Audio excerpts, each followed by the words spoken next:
Hi, my name is Bob and welcome back to the homestead, y'all. Our garden's been in for a little over 6 weeks now, so we thought we'd give you a quick tour of it. We'll start right here at the beginning, just as soon as you go in the gate. You can see we have trellises up. We'll start over here. We have cucumbers. These are alpha beta cucumbers. Christy wanted a little bit different cucumber to can with this year to pickle, so we did some research. We ordered some of these alpha beta seeds, and I have a cucumber ready. Put here, and you can see it's a nice little cucumber.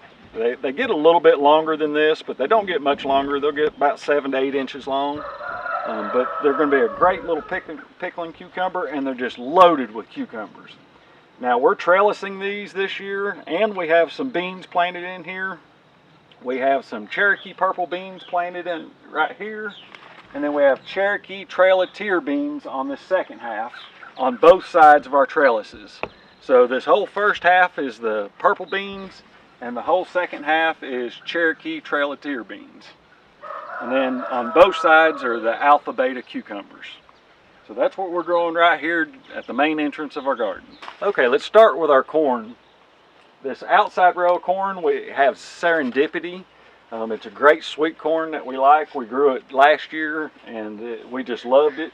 And then on the inside of it, we have okra growing. We have Yuma Red on this first part, and then we have Clemson Spineless on the second part. Now the Clemson Spineless is what we normally grow. It's a great producer, but we wanted to try a couple different okras this year, so we planted the Yuma Red. And then on this side, we have Incredible. This is Incredible corn here. We planted these 2 rows. Actually, this row here we planted first, and I soaked the seeds, and then we didn't get any rain for a few weeks, and none of the seeds came up.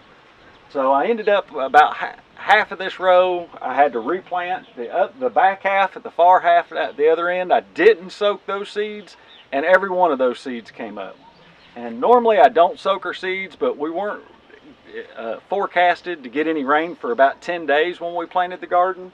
So I thought that it may help them germinate, and I don't know what happened. I only let them soak 3 or 4 hours, but they just didn't come up.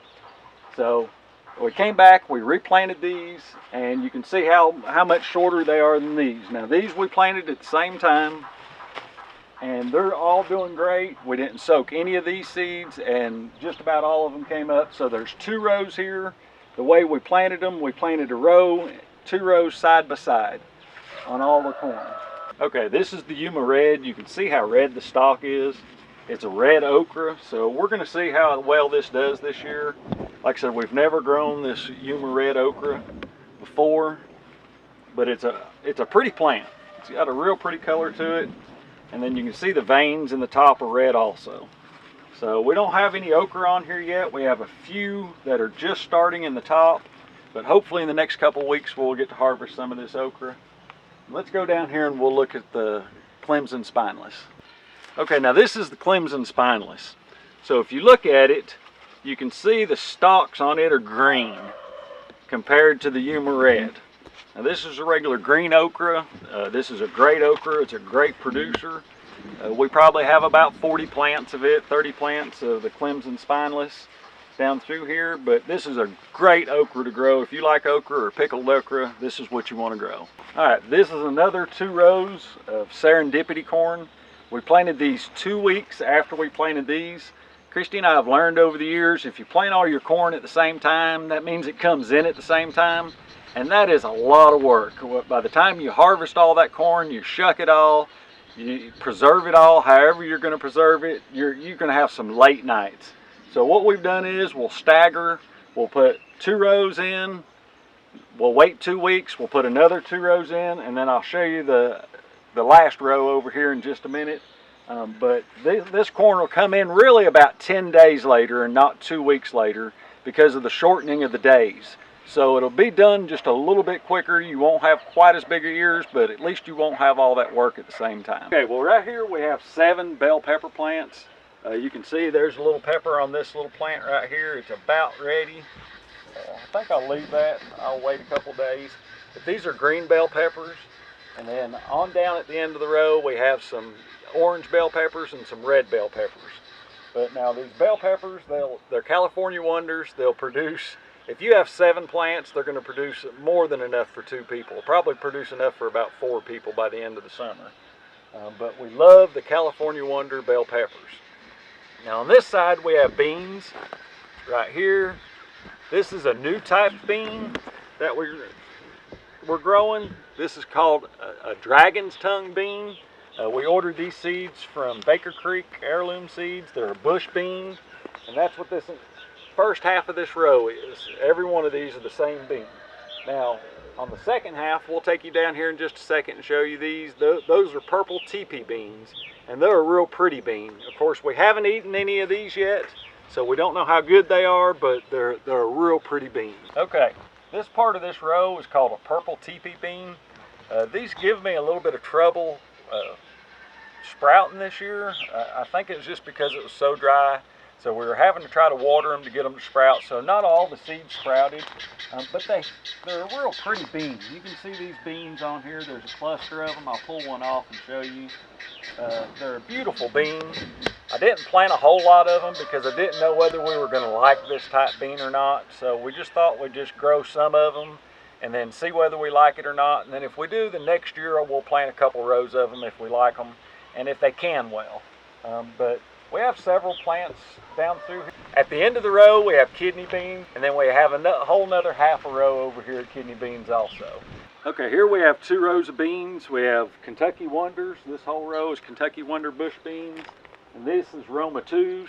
But you can see at the front half here, there isn't any beans in them. I did plant some seed in there probably about a week ago. They haven't started sprouting yet, but when these sprouted and came up, I came out here one day and about 10 of them were eat off right at the top of the ground. It was just ate off.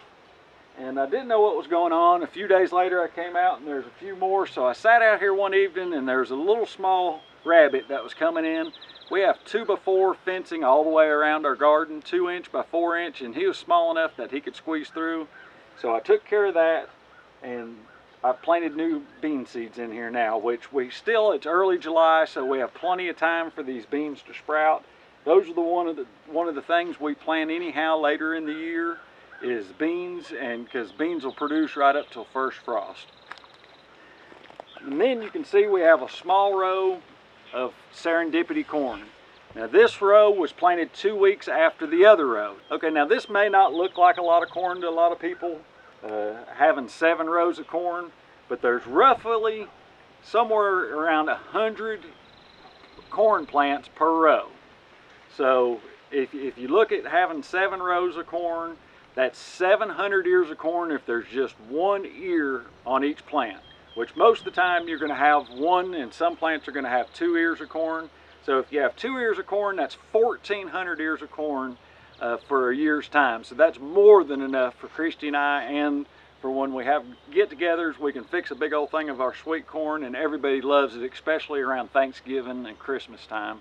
Okay, now these are our tomato plants in our main garden. Of course, we have our monster tomato grow back there, but we have 24 plants planted that we planted earlier in the spring, the last week of May, and then we have about 20 more to go in that we took cuttings from. Whenever we cut suckers off of our tomato plants, we put them in water and root them, and we're going to be planting those, finishing them up. I started planting them yesterday. I'll finish them up today. But the first part of this are Sweet 100 tomato plants. The first 6 plants here they're Sweet 100s. They're great cherry tomato. They produce tons of tomatoes. You can see how big they are for 6 weeks of growth. They're already 5 foot tall. I'm going to have to stack some more cages on here for them, I'm sure, before the end of the year. And then the next several plants are Amish paste plants all the way down through here. So from the end of the Sweet 100s all the way to here are Amish paste. Now we do have a few hybrids at the end of the row here. They're Better Boy tomatoes and they're Jet Star tomatoes at the end of the row. And those are both great canning tomatoes. They make a pretty tomato and they're wonderful to can. Okay, this is our squash and zucchini. You can see it's doing great. They need prune back, and I'm going to do that tomorrow. I'm going to come in here and I'm going to prune every one of these leaves back, and then we're going to go ahead and breed these. We have 16 squash and 8 zucchini down through here, and what we'll do is we'll take pollen from our best plants And then our second best plants, we'll pollinate the female blooms with those, so that way we can keep our heirloom seeds, we can keep the genetics diversified. By cross-pollinating your squash and your zucchini, you keep good genetics from year to year. If you don't, what's going to happen is your plants are going to get weaker and weaker, and July is a great time to go ahead and start cross-pollinating them and marking them with a piece of yarn, so that way you're going to have seeds for years to come. But you can see we have plenty of squash and zucchini. These will produce more than enough for us for the year. I started yesterday, these empty holes over here, I started some more squash and zucchini. So that way we'll have fresh squash and zucchini all the way till first frost. Now this row right here next to us is another type of cucumber. It's just a regular pickling cucumber. It's the same one that we grow year after year. And in the far row, we have 3 different types of cantaloupes planted. They're just a small cantaloupe. We just eat those fresh. In fact, they were so sweet. Last year we had the cats were coming in here and they were eating the cantaloupes out of the garden.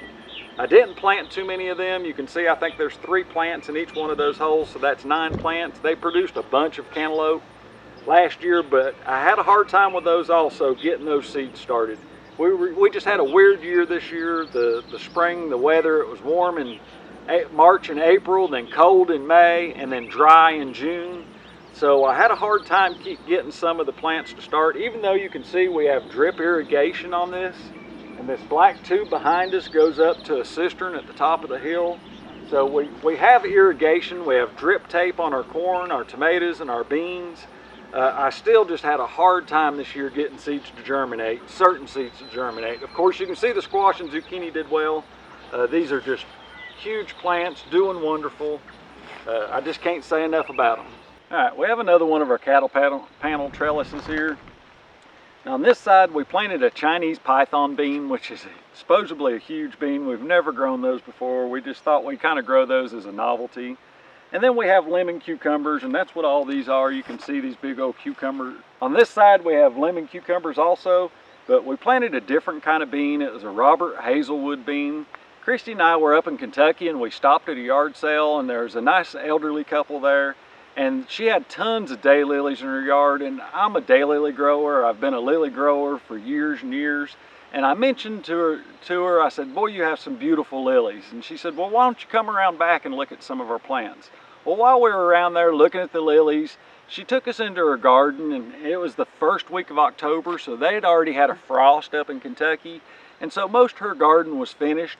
And she gave us some of these beans, these Robert Hazelwood beans, and that was so nice of her to give us some of those beans. They gave us some pea seeds, some speckled buck peas, which I'm going to plant those this fall. And they gave us some, I think it was a tomato that was like a Cherokee purple tomato seed, which I did not start any of those this year. But once we get the greenhouse built this year, next spring, I'll make sure I start some of those. So we have those beans on this side, plus we have loofahs growing on this side. Now we've never grown loofahs. You can see they've taken off. They're growing up this trellis really well.